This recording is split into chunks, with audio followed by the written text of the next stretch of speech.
Corporate social responsibility, or CSR, comes from the idea that corporations should be responsible beyond making profit.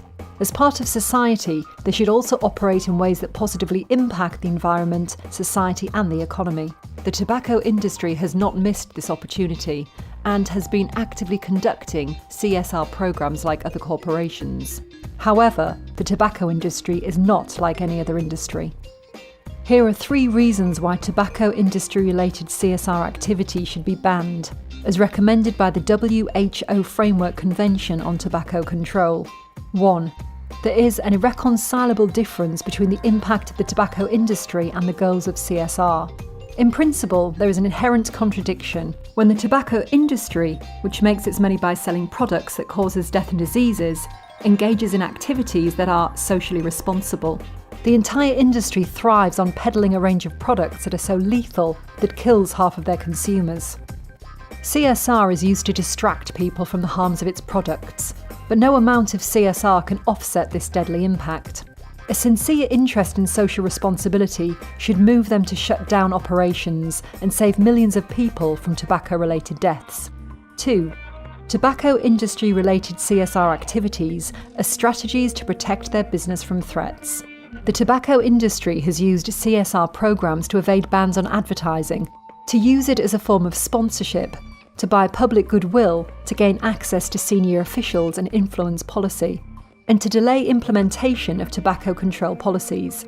For example, youth smoking prevention programs, when designed and conducted by the tobacco industry, are shown to be ineffective, allow access to minors, and makes the tobacco industry appear more appealing.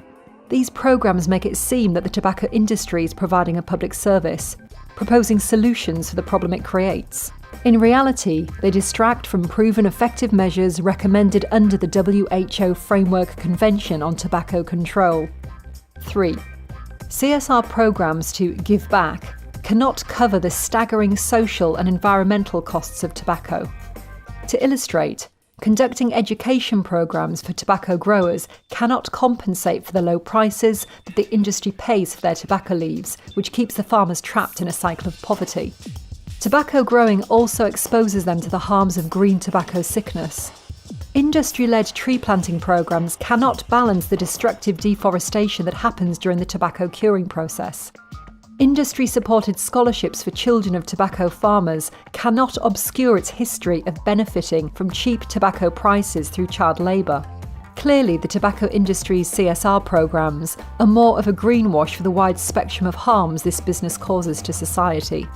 Yet, it is also a challenge to curb these activities because the practice is entrenched and the opportunity to receive funding is attractive to the most vulnerable communities, especially when there are poor people relying on these.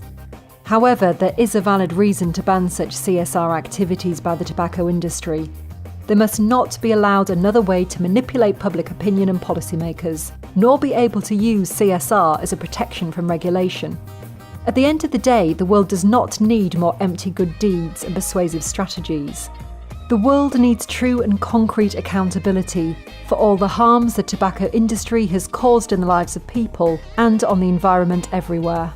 And the WHO FCTC provides the standards for regulating tobacco in its different aspects, including denormalising CSR activities.